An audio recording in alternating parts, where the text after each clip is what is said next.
I'm asking the bigger question of who am I? Who am I really?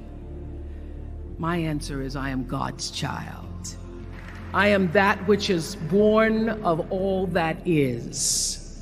I am, as Pierre de Chardin said, a spiritual being having a human experience, come trailing the breath of the ancestors yet, but trailing the breath of the angels, and understanding that because I am connected to the source of all that is possible for me. And what do I want? I don't want to just be successful in the world. I don't want to just make a mark or have a legacy. The answer to that question for me is I want to fulfill the highest, truest expression of myself as a human being. I want to fulfill the promise that the Creator dreamed when He dreamed the cells that made up me. What do I want? You must have some kind of vision for your life. Even if you don't know the plan, you have to have a direction in which you choose to go.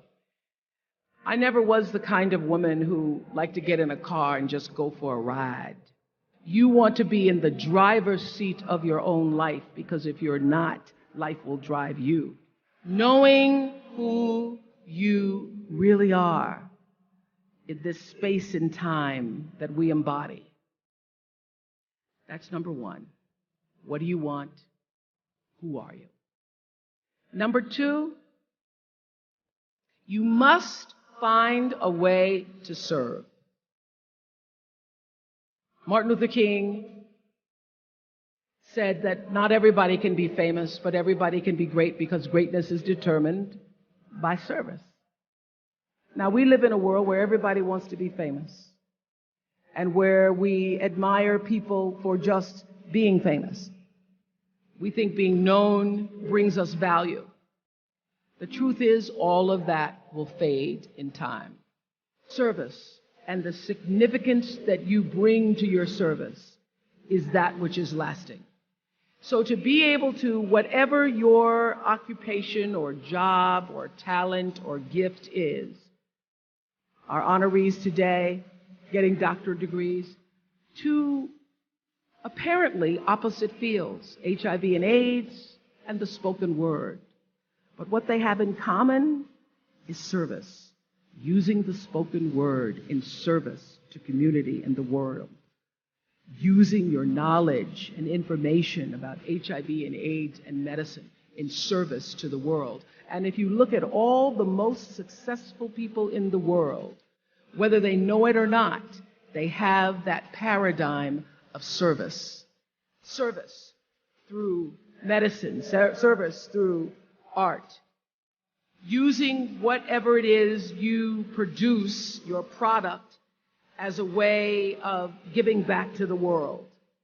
When you shift the paradigm of whatever it is you choose to do to service, and you bring significance to that, success will, I promise you, follow you. Be excellent. Let excellence be your brand. Everybody talks about building a brand.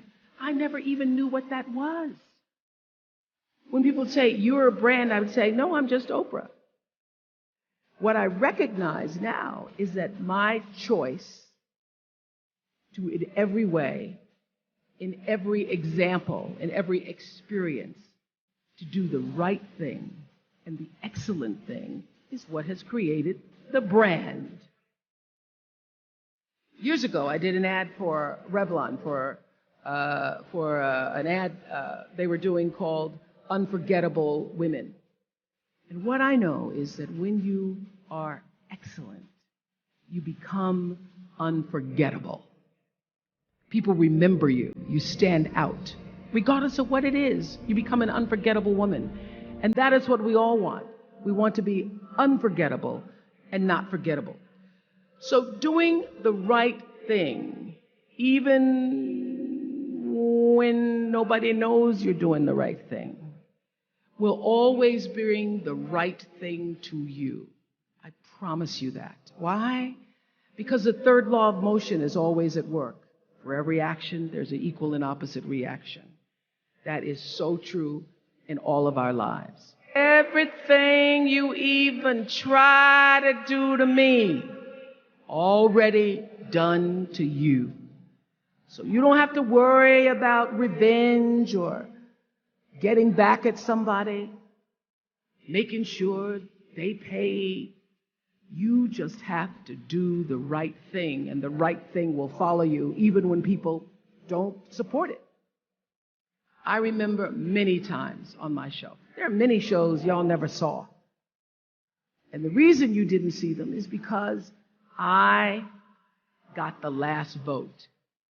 The most important thing I have come to know in doing the right thing and making the right choices is understanding what we talked about yesterday. All of you leaving here have the potential for enormous success.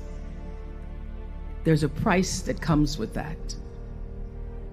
People don't always like you, and they're not always happy for you.